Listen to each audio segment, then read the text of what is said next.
Hello everyone, welcome to my channel. आज मैं आप लोगों के सामने कॉलर कुर्ते की कटिंग लेकर आई हूँ। सबसे पहले हम लेंथ का मेजरमेंट लेंगे। लेंथ है मेरी 44, तो मैं सबसे पहले ये इनर कट कर रही हूँ। इसके लिए हमने 1 इंची कम लिया है। अब हम करेंगे आर्म होल की कटिंग। इनकी चेस्ट के अकॉर्डिंग आर्म होल पड़ेगा अपना 7 इंचज़, तो हमने 7 इंच पे मार्क कर लिया हमारा। उसके बाद में चेस्ट है हमारा है 40, तो मैंने 10 पे मार्क कर लिया। हमें फोर्थ जो है वो लेना है। जैसे वेस्ट है, वेस्ट इनकी है 37, तो 9.25 रहेगा। इस तरीके से हमें हिप साइज़ तक मार्क करना है।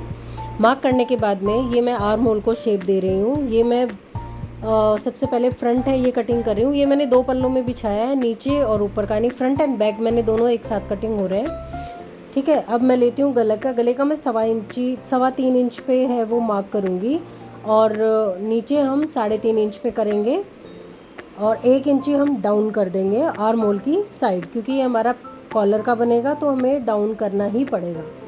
ठीक है, और अब मैं जो अपना शेप पट्टी है उससे मैं इसको शेप दे दूँगी। ठीक है, अब हम नेक का करेंगे। नेक का हमें एक बॉक्स बनाना है।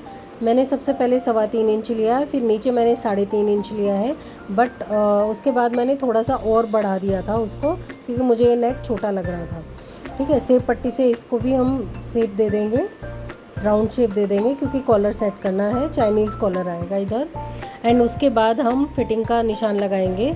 तो फिटिंग का निशान लगाने के बाद हम उससे क्या करेंगे, 2 इंचेस एक्स्ट्रा मार्जिन लेंगे। कल को कोई इशू होता है तो वो अपना टाइट ढीला अपने अकॉर्डिंग करवाती हैं। मिनिमम 1.5 इंच का मार्जिन लेते हैं, बट मैं 2 इंचेस का लेती हूँ। ठीक है, अब हम आगे चलते हैं। आगे हमें चेस्ट का लेना है, वेस्ट का आएगा 9.25, एंड उसके बाद हम 2 इंच का एक्स्ट्रा मार्जिन ले लेंगे। इस कुर्ती के केस में हमें जो साइड स्लिट देनी है वो 19.5 इंचज़ पे आएगी। नॉर्मली हम 14 और 15 के ऊपर देते हैं, बट इनका हमें जो है वो नीचे तक लेना है, कट है वो। तो हम ये हिप साइज़ का मेजरमेंट उनका लिया है हमने, जो कि है हमारा 34। हम उसके अकॉर्डिंग हिप साइज़ का मेजरमेंट ले लेंगे, 4th हिस्सा ले लेंगे 34 का, और ये हमने मार्जिन के साथ में इसको निशान लगा दिया है। नीचे मैं थोड़ा सा इसको स्लिट लूँगी, जितना हमारा ये कट के ऊपर आया है उससे 1 इंची नीचे मुझे थोड़ा स्लिट लेना है, एकदम स्ट्रेट नहीं रखना है इस कुर्ते को। तो ये हमारा फ्रंट है वो कट हो, निशान लग चुके हैं। अब हम इसको कटिंग कर लेंगे, और ये मैं पीछे की तरफ भी निशान है वो मार्क कर दूँगी, जिससे कि नीचे का हमारा जो पल्ला रहेगा उसको कट करने में हमें आसानी होगी। ठीक है, तो मैं सबसे पहले फ्रंट है उसको हम कट कर लेते हैं, क्योंकि हमें बैक का आर्म होल फ्रंट के आर्म होल से आधा इंची एक्स्ट्रा लेना होता है, और इसकी वजह से मुझे सबसे पहले फ्रंट का है वो कट करना पड़ेगा, तो मैं फ्रंट का कट कर रही हूँ। ठीक है, आप भी इसी तरीके से अगर बनाएंगे, कटिंग करेंगे, तो आपका जो कॉलर का जो कुर्ता होगा वो बहुत अच्छे से बैठेगा। ये मेरा 40 बस साइज़ में है, तो ये मैं 40 के लिए बना रही हूँ। ठीक है, ये देखिए मैंने जैसे ड्रॉ किया है, 1/2 इंच एक्स्ट्रा लेते हुए बैक को आप उसी तरीके से ड्रॉ कीजिएगा। इसमें हमने जो फ्रंट आर्म होल कट किया है वो हमने 1.25 इंची पे कट किया है, क्योंकि कॉलर आएगा, और बैक जो किया है वो 1.5 इंची पे आएगा हमारा, जो मैंने कट किया है। ठीक है, अब हम बैक को भी कट कर लेंगे। ये मैंने गलती से फ़ोल्ड कर दिया था पूरा, लेकिन ये हाफ फोल्ड होता है, मैंने गलती से पूरा कट दिया था।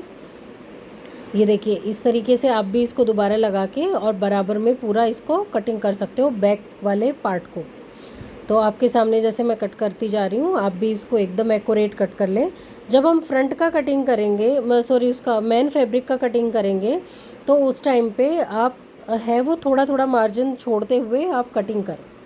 ठीक है, तो ये मेरा कटिंग हो चुका है। अब हम इसके नेक का भी कटिंग कर लेते हैं। उससे पहले हम नोचेस दे देते हैं वेस्ट पे, और जहाँ पे हमें साइड कट डालना है वहाँ पे। तो मैं इस नोचेस दे दूँगी छोटे छोटे, ताकि हमें बनाने में आसानी होगी। अब मैं बैक का कटिंग कर रही हूँ, नेक जो मैंने 1 इंचीज़ पे रखा है, और ये फ्रंट का जो मैंने आपके सामने अभी बनाया था बॉक्स, वो मैं कटिंग कर दूँगी। बाकी सब स्टिचिंग करते टाइम हो जाएगा। अब हम जो हमारा बचा हुआ फैब्रिक था, हम उस फैब्रिक को लेंगे और हम स्लीव से वो कटिंग करेंगे। स्लीव का लेंथ है मेरा 17 इंचेस, बट इस केस में मेरा थोड़ा सा है वो 1/2 इंची या 1 इंच आप मान सकते हो, लेंथ थोड़ा छोटा ही बनेगा क्योंकि इसमें कपड़ा इतना नहीं था अस्तर में। तो मैं फ्रंट फैब्रिक को एक्स्ट्रा कर दूँगी और वो एडजस्टमेंट हो जाएगा। ये देखिए मेरा एक्यूरेट 17 आ रहा है, बट दैट्स ओके। मैं फ्रंट से इसको उससे मेन फैब्रिक से इसको कवर कर दूँगी तो चल जाएगा इसका काम। इससे हमारा जो चेस्ट है वो है हमारा 40, तो 40 के अकॉर्डिंग हम इसमें लेंगे तो आएगा 10 का। अगर आप कटिंग करते हो तो वो आपका एक्यूरेट बैठता है, ना छोटा होता है ना बड़ा होता है। ये मैंने अपने हिसाब से दे दिया है, लेकिन जो बिगनर्स होते हैं वो ये आर्मोल शेपर आता है, ये आप किसी भी लोकल उससे ले सकते हो या फिर आप ऑनलाइन भी परचेज़ कर सकते हो। आप इससे भी शेप दे सकते हो, लेकिन ठीक है हम लोग ऐसे दे देते हैं, हमें हैबिट हो रखी है तो हमारा परफेक्ट बैठता है। बस उसमें स्ट्रेट हमें लाइन खींच देनी है और ये हमारी जो स्लीव है वो कटिंग हो गई है। ये मेरी 17 इंचज़ की मैंने रेडी करनी है स्लीव, ये मेरी कट हो गई है। इसको मैन फैब्रिक पे हम रख देंगे और मैन फैब्रिक का कटिंग भी हो जाएगी। तो ये मेरी कटिंग है वो कंप्लीट हो गई है। अगर आपको इससे लेके कोई क्वेश्चन है, कोई क्वेरी हो तो आप मुझे बता देना, मैं आपका उसका आंसर दे दूँगी। अब लास्ट में मैं आपको अपना मैन फैब्रिक भी दिखा रही हूँ। ये देखो ये बनेगा। अगर आपको मेरा वीडियो अच्छा लगा हो तो लाइक, शेयर एंड सब्सक्राइब ज़रूर कीजिएगा। Thanks for